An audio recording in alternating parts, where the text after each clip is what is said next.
Celebrate the 40th anniversary of coeducation at Phillips Academy, something of which the school should be immensely proud.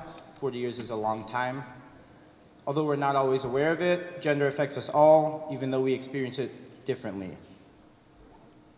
The young son who is told boys do not cry experiences it differently than mature single women grappling with ideas of spinsterhood. We experience it based on whether or not we are cisgender, which is to say whether or not we identify with the gender with which we are prescribed at birth, or transgender. It intersects with race and class, such that my own days of high school masculinity were shaped around what it meant to be poor and black and athletic and picking a sport that you could do because equipment didn't cost much, and that my peers frequently were told to straighten their hair or to get a relaxer.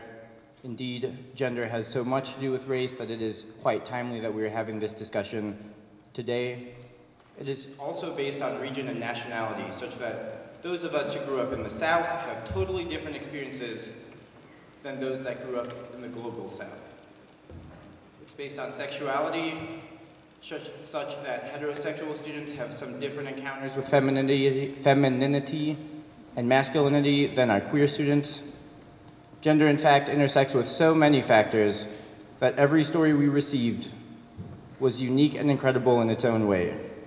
We picked the essays that were both written and declaimed the best, and I hope that you will listen to these two finalists because their essays really are incredible, and we all have a lot to learn from them. So here are your finalists, Joseph Salvo and Alyssa Augustin. Thank you.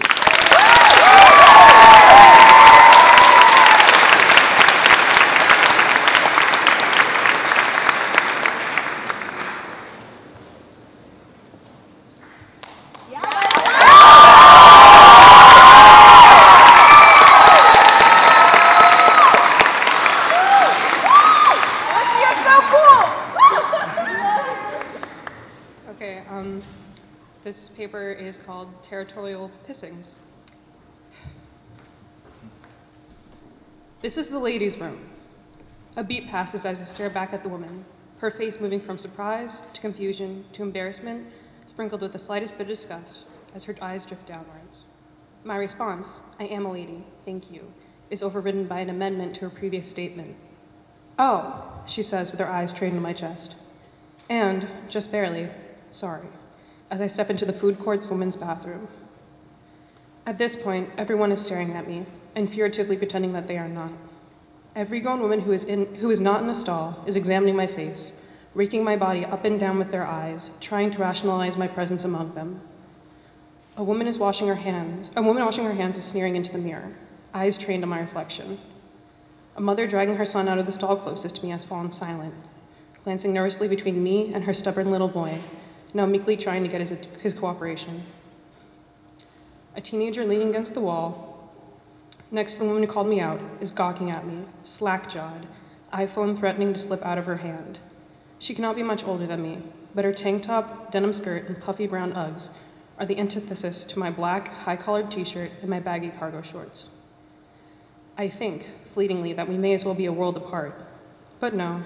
We are all standing in the same dingy restroom in some nondescript mall in Rockaway, New Jersey.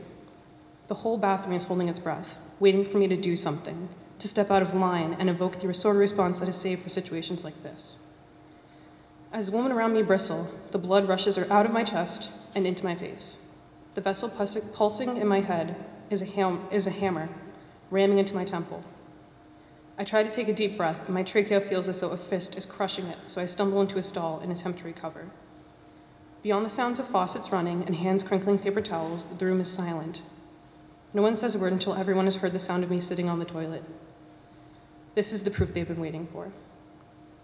By the time I leave the stall, women who have not left are carrying on with what they had been doing, but now along with the task of pointedly ignoring me. Whereas before they were ignoring my eyes, the women now refuse to turn their faces towards me. I refuse to duck my own head as I wash my hands.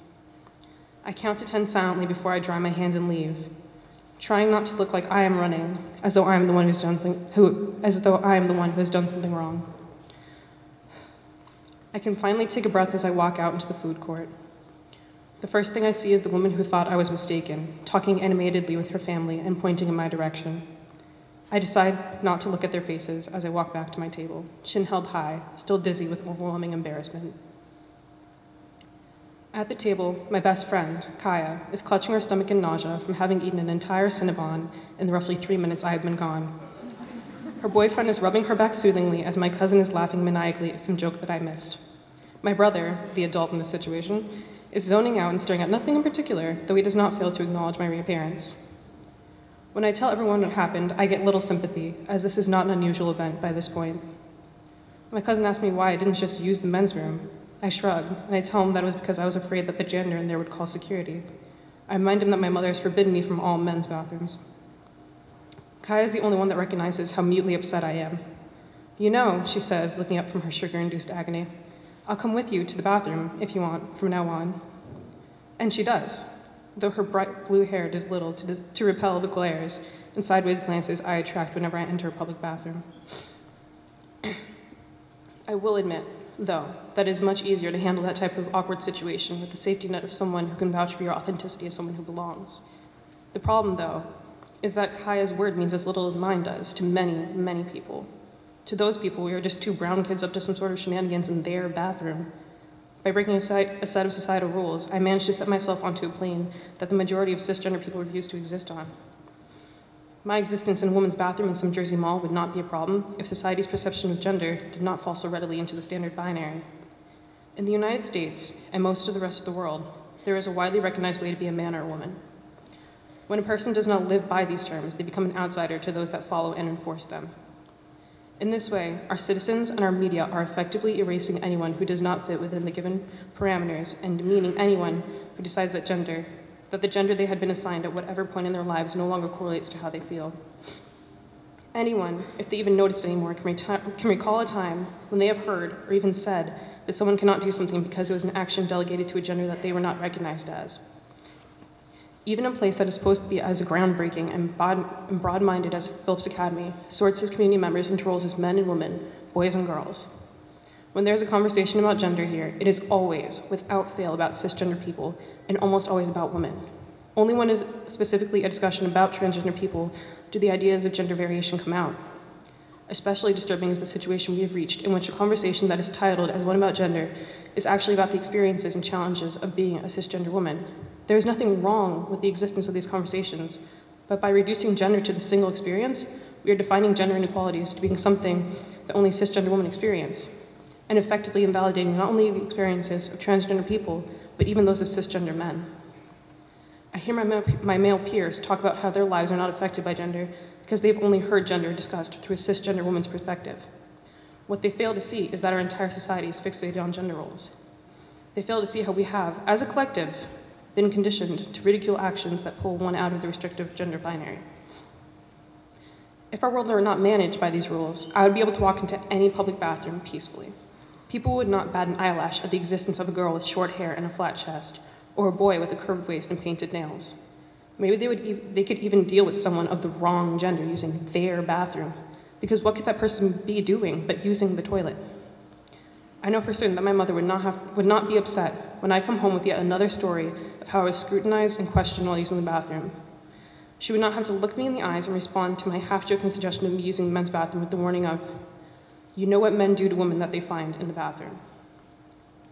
She would not have to tell me that I have to dress more femininely if I'm going to use a public bathroom, because the expression I choose does not cut it for most women I encounter. My mother would not have to stumble to answer me when I ask, why? Why do I have to change? She would not have to struggle with the way of telling her child that the way she lives is intrinsically wrong. Unfortunately for both of us, for all of us, this is the reality that my mother has to serve me. My mom has seen the news. I know the statistics. The stories of gender nonconformity being met with violence are well known to the people who fear them the most.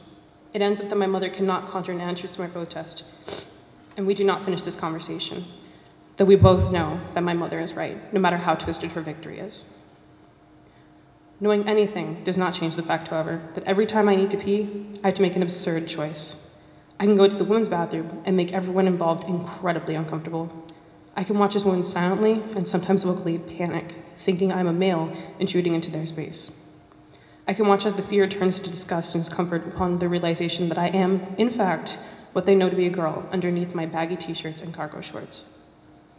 The other option is going into the men's bathroom, praying that no one will notice and that I can leave peacefully. Every time that I've ventured into a men's bathroom on my own, my mother's warning has been on my mind. More often than not, I find I cannot make the choice. Fear on my part usually leads to a deference. I decide that I can hold it. Thank you.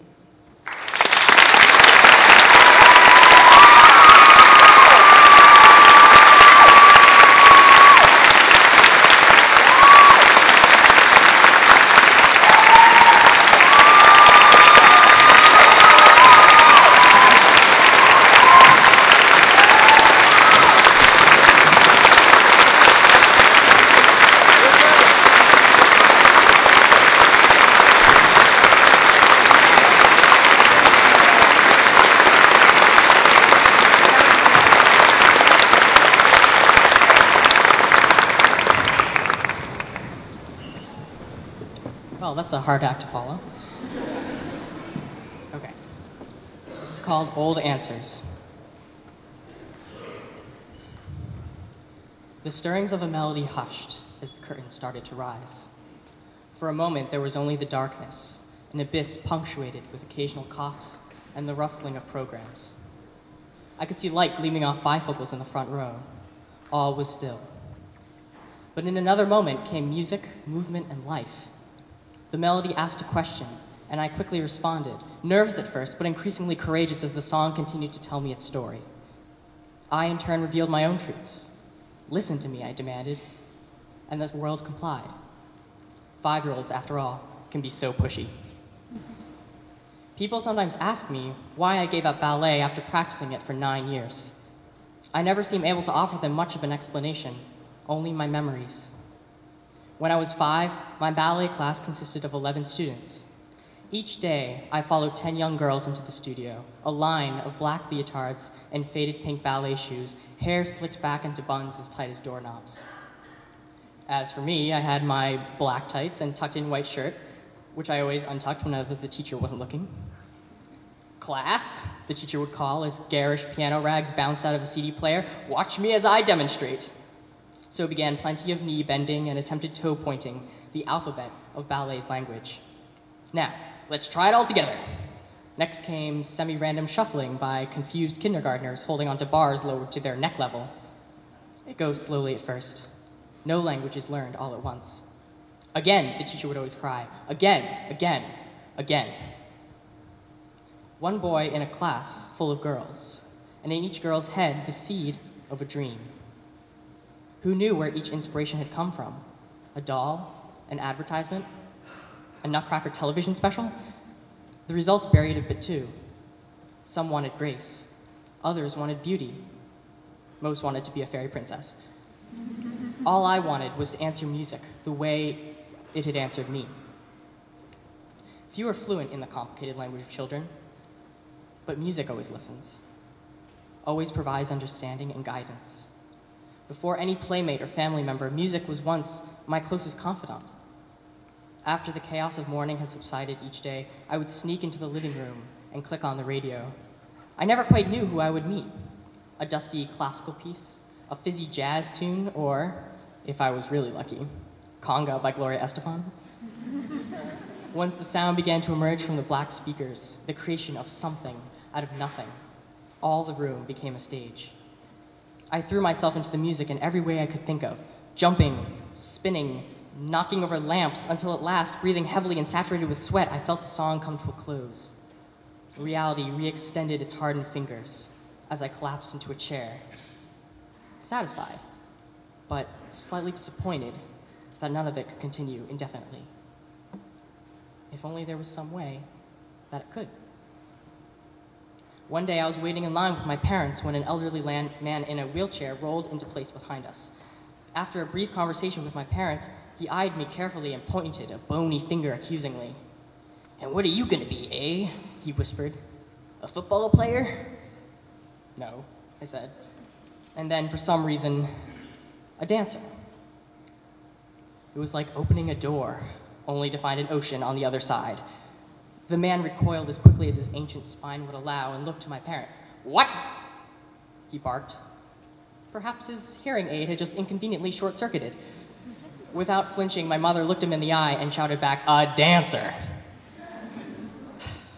The man closed his mouth, and a darkness as absolute as a theater just after the curtain rises flickered past his eyes. A dancer. A male dancer. Never mind that nonsense. Back to class, back to toe pointing, back to the line of black leotards and faded slippers. The bar was at our shoulders now. I could form full sentences, even try to string them together to create a story of my own in my conversation with music. But too soon, too soon. It was always too soon for such extravagant dreaming. For now, there was a new addition to our class, and he was different from all the rest. He shuffled in one day, arms hanging at his sides, tights drooping around his chopstick legs with a green-eyed stare that would have unsettled a cat. There was no introduction as he joined our ranks, only a silence that dripped with uncertainty. Unsaid murmurs hovered in the air. One was enough. I stood near him at the back of the room while the first group practiced a combination. "Hey," I whispered. "I'm Joey." There was a pause. "Alex," he returned. So ended our first interaction. The next class, he was back, deadpan as ever. While the others stood bolt upright, maybe with one elbow on top of the bar, he sprawled out both arms like he was resting on a sofa. I saw some of the others throwing furtive glances in his direction when they thought he wasn't looking. I watched him too. Watched as he pointed his feet in the wrong direction and bent his knees like a bird. I watched his face contort in frustration. And, every so often, when he caught a girl staring at him for a second too long, I watched as he smirked playfully back at her. It looked like the princesses now faced a pea. Within a month, thoughts were pulled elsewhere. Tryouts for the annual studio production of The Nutcracker were in a few weeks, and competition was always fierce. The year before, after an hour of basic dance combinations on an empty stage, I had watched as applicants stood in rows, fiddling with the bent paper number cards pinned to their chests, as they watched the choreographer select their friends for the parts they dreamed about. Dancers waited the entire year for the chance to be chosen. I asked Alex if he'd go, but he just smirked predictably. "Maybe," he said casually. "Probably not." "Are you kidding me?" I exclaimed, taking the bait unashamedly. "How could you not care?" He smiled patronizingly and replied, "Why should I? I just do this for the girls anyway." On the day of the tryouts, I pinned my number on and walked into the theater, an anomaly in a much longer line of black leotards and faded pink slippers. There she was on stage, the fabled choreographer, watching like a hawk as the dancers lined before her wicker chair. One of the teachers introduced a combination and started the CD player. Somehow, the echoing piano music now seemed small and timid as it drifted into the abyss of the dark stage. The music ended. We stood and waited as the choreographer perused the aisles until she found someone suitable and brought them to the front. It wasn't until I saw the staring green eyes that I recognized whom she'd chosen. Standing there, crossing one arm and staring dubiously at the rest of us, was Alex. But the choreographer wasn't finished. After selecting a girl about Alex's height, she returned to the rows for a third time. I felt my heart pulse as she inched her way down the lines, closer and closer, until she came to me. "You," she said. I followed her out to the front and stood next to Alex and the girl. This was it. I had been chosen. No more simplistic exercises and mind-numbing combinations. From now on, every arc, every advance and retreat would carry a new power, because it wasn't just a message for music anymore. It was a message to be shared with the world. I had been chosen. My voice would be heard. Rehearsal started a week later. "All right, everyone, pay attention," called the choreographer's assistant who would be teaching us the dance.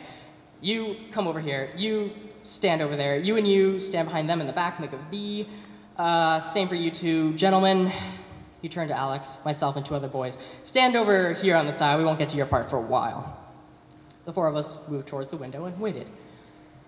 He hadn't lied to us. We didn't receive any directions other than that for the entire rehearsal. "That was totally useless," I complained to Alex as we filed out. He gave me his signature look. "Whatever. The one on the far right is hot." He watched the girl as she left. "That's the only reason you do this anyway, right?" I shot back. Yep. Come on, you don't expect me to believe that. There came the blank stare. Believe whatever you want. It's the truth. He'd be singing that tune for the next 6 years. 6 years in which he never missed a class. A week passed, and the extent of my instructions was to lift my partner and then kneel for 32 counts. Meanwhile, the girls were spinning and leaping through the air. What could I do? It was my duty, after all, to save the princesses. Their stacks of mattresses were looking wobbly, so I set aside my own dancing and lifted the girls higher than they could get by jumping alone. Easier said than done for someone who wouldn't hit a growth spurt until 10th grade. Alex, meanwhile, despite his slightly diminutive stature, still had a few inches on me and, surprise, surprise, had no problem with doing nothing but lifting girls all day. A few days before the show, the principal dancers from the New York City Ballet arrived. They were, as one might imagine, welcomed as heroes. In fact, they were so popular that they had to place large baskets outside their dressing rooms just to hold all the trinkets people wanted them to sign. After one dress rehearsal, I crept into the audience to watch them perform. The lights shone down on them in all their glory, clad in t-shirts and sweatpants. The music began speaking, and suddenly they began answering, with eloquence beyond what I could have imagined. Their fluidity suggested a single person. Then again, perhaps that was because I was only watching one person. It was the ballerina, always the ballerina. She leaned, she twisted and leapt, and all the while her partner fulfilled his role as her private scaffolding. No matter. No one ever dreams about becoming a ballerino or a ballo or whatever you call a male ballet dancer, right? Somehow I never encountered an actual term for it during 9 years of ballet training. It's difficult to lose hope in something you care about. I naively rationalized that once I became good enough, once I could enter into the company as a real dancer, everything would work out. Usually the boys chosen were taller and bigger, and while they sometimes didn't have much dance experience, they were very skilled at lifting grown women. But I could change things. They would see how valuable I was. I would make them see my value. In a way, I received my wish. 6 years after that first show, things did change. Alex was late. He was always late to rehearsals, always sauntering in 10 minutes into the practice with a barely concealed smile. But that had been nothing. 10 minutes of ordinary rehearsal time fails to equate 10 seconds of dress rehearsal time, and 300 seconds had already passed. There we stood, the entire company, waiting for him to show up. About a minute later, he staggered into the room with the wrong shirt, wrong shoes, and no air in his lungs. Gasping for breath, he took his place. The choreographer practically punched a hole through the CD remote as she stabbed the play button with her thumbnail. As the music began, we started to move, trying not to notice the eyes of everyone watching us in silence. The song ended and the dance stopped. No one clapped. No one said a word. She called us closer, her eyes fixed upon Alex. You think this is funny? For once, Alex hadn't smiled. Her voice began to rise in volume. Look at the girls around you. They have sacrificed and sacrificed to get here, and you don't even care about this, do you? The wall had gone up. His eyes stared vacantly at her, devoid of expression. I expect an apology, she said matter-of-factly. He mumbled something. She shook her head. No, not to me. Apologize to them, the girls. Apologize to the people who care about their work.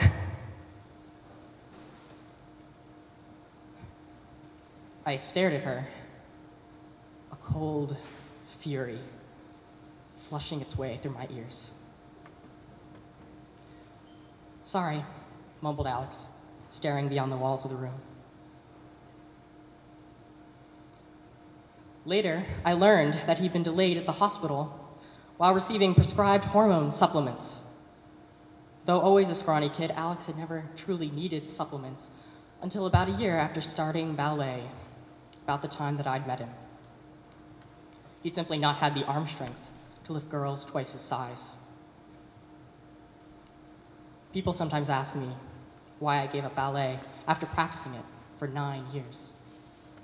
I never seem able to offer them much but my memories. I guess it was just time to go on, I explain. It's easier that way. But sometimes, when no one's around, I close my door, turn up my speakers, and play conga by Gloria Estefan. Thank you.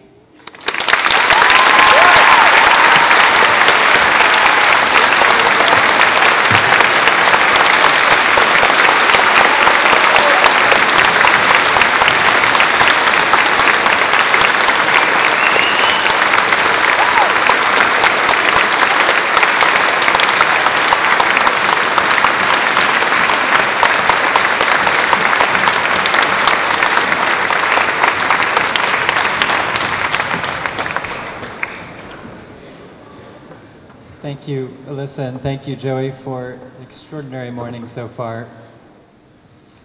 For everyone out there, you might be, Joey, a few years ago, might be thinking about, in fact, this very means essay in your future. This is a competition open to all members of the student body. It may be an essay written for student publication or for a class. You have the wonderful experience of being working with and being judged by the teaching fellows, and you have the chance to come up here and to give such a moving declamation, or perhaps you might want to dance to Gloria Estefan up here too. But that was enormously effective. We actually have a few minutes left, and I wanted to take a moment before I release you all into the sunshine to say a few words myself. They're not directly on either of these topics, though I do think they actually flow somewhat together in a broad sense, certainly as this discussion, which was inspired by our Coeducation at 40 conversation this year, certainly is the background for what I want to say. We have been struggling of late as a community with how to talk about diversity. We are struggling in our classes, we are struggling in the pages of the Phillipian, and we are struggling on social media, in particular on social media. And I want to share with you this morning a few thoughts of my own on these matters. There are two main things that I want to say. One is simple and one is complex. First is the simple point. We as a faculty share a commitment to educate youth from every quarter. This concept is not new. You've heard it from me many times. It is enshrined in the school's constitution. It dates back 236 years. It has been updated a bit in various ways, which is the statement of purpose. You see it scrolling over here on either side. This is what we as a faculty and as a community have signed up for. Over and over again, we are told by you when you come here in your surveys that you have chosen Andover because of its diversity, not despite its diversity. And if you talk to Mr. Logan, who reads similar surveys from colleges, we hear that over and over again. People say that they choose a college because of its diversity, not despite its diversity. I want to ask you to do something, and we're still in the easy part here, but look for a minute to your left at the person who is there. And now look to the person on your right. And now think of yourself for a moment. And yes, I'm urging you to be pro-Civi. Think of yourself for a moment. The simple point is, every single person in this chapel deserves to be here. This is really simple and unassailable. You were chosen. You were chosen for reasons that have to do with your background and reasons that have nothing to do with your background. We believe as teachers that each one of you has the potential to take full advantage of this school, to become graduates of whom we will be exceedingly proud. Our admissions office, and I'm looking at you, Mr. Ventry, our admissions office does not make mistakes. Everyone who comes to Phillips Academy has been chosen and belongs at Phillips Academy, and everyone we admit can find success here. Admissions decisions, or decisions about hiring faculty for that matter, do not evolve from a single calculation. Sometimes I think we get this badly wrong. We sometimes think in terms of absolutes, each of which is equally untrue. A postgraduate student is here to play a sport. A lower is here because her father went here. A junior is here because he plays the oboe or the cello. An upper is here because he had a perfect score on the SSAT or never got a grade below an A. A senior is here because she is Latino. This is nonsense. I think we all know this is nonsense, and we have to just call it what it is. No admissions officer, no dean of faculty thinks in such simplistic and reductive terms. Not here, not at any college that I know of. Let me use myself as an example for a moment. When I applied to college, did it help that many people with my last name, for that matter, my first name and my middle name, dating back for centuries, had gone to a certain college? Did it help my cause in admissions that my great-great-grandfather was President of the United States and went to that same college? Did it help that there was a building on that same college's campus with my family's name on it? Of course it did. Good. Of course it did.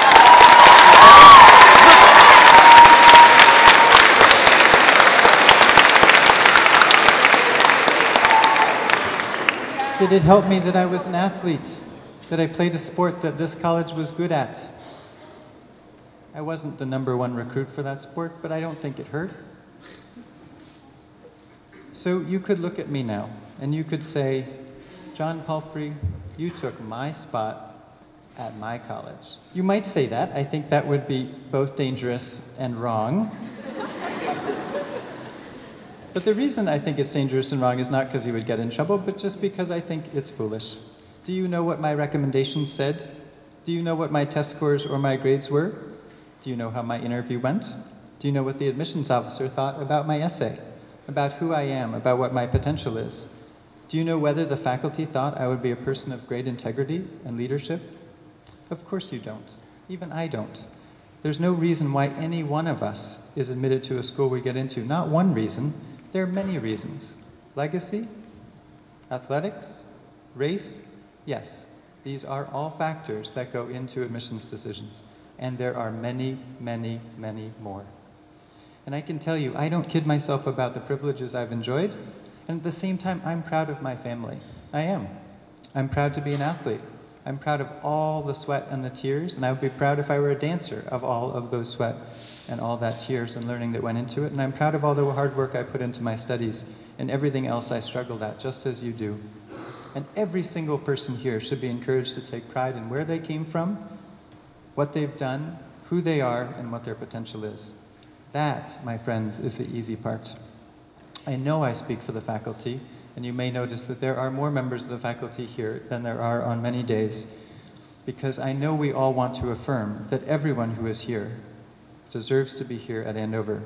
We believe in the value of having an intentionally diverse community, where we choose to admit you based on our view of your potential, based on very many factors, and all of them speaking to your potential in the future and the kind of community we seek to create here. These are the ideas that are central to our statement of purpose, and those are those words. Now, here's the harder part. How can we get better at being an intentionally diverse community? That is our challenge. How do we get better here and now at Andover? This is much, much trickier. It's much trickier to talk about. We need to do it in a way that doesn't divide us, but instead brings us together. You might think about this school as a community at a crossroads. I know I do. There's a flare-up on our campus in a discussion about race and about difference. And we have a choice right in front of us, right now, this second. We can either go in one of two directions. We can let it get the better of us. We can let it divide us.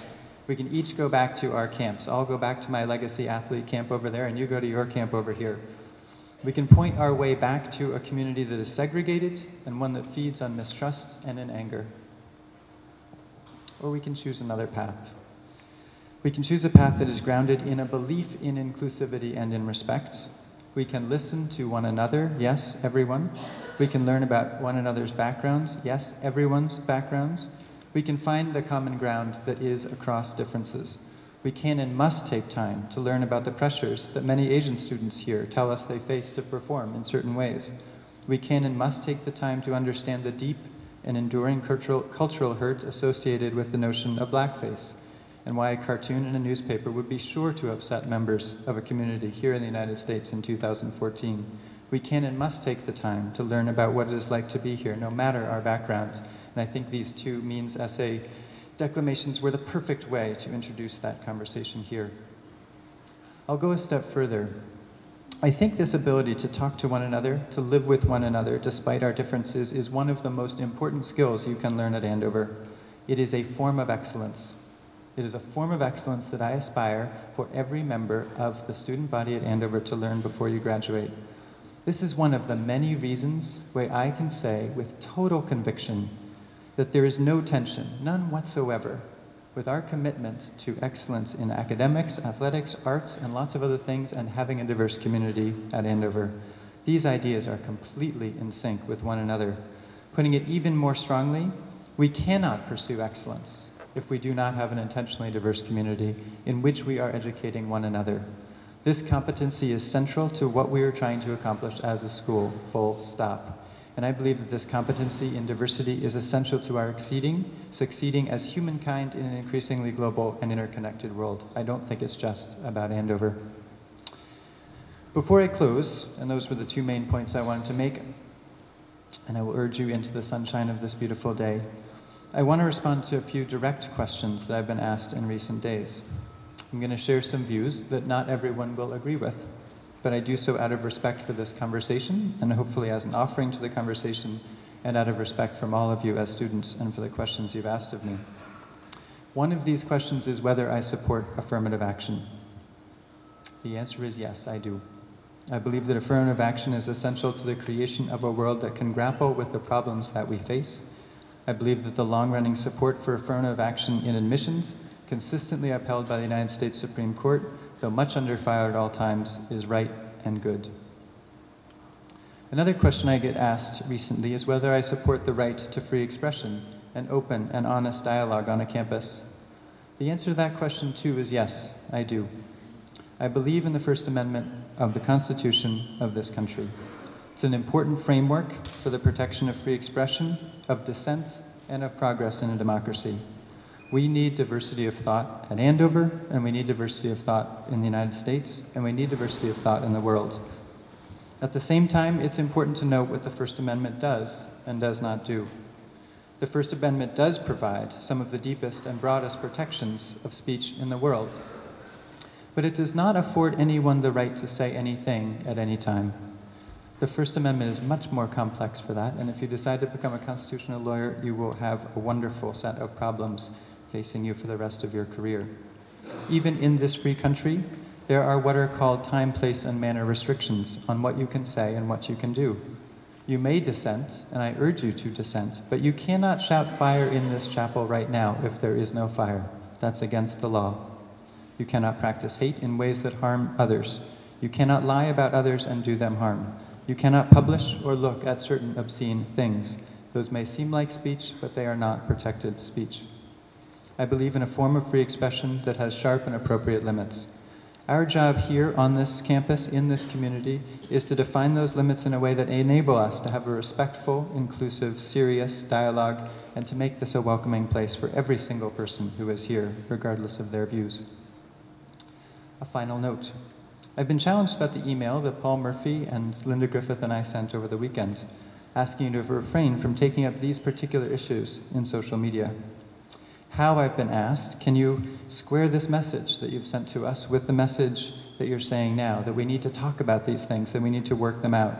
How, Mr. Palfrey, of all people, since you tweet occasionally, can you say that social media is not the right place for these conversations?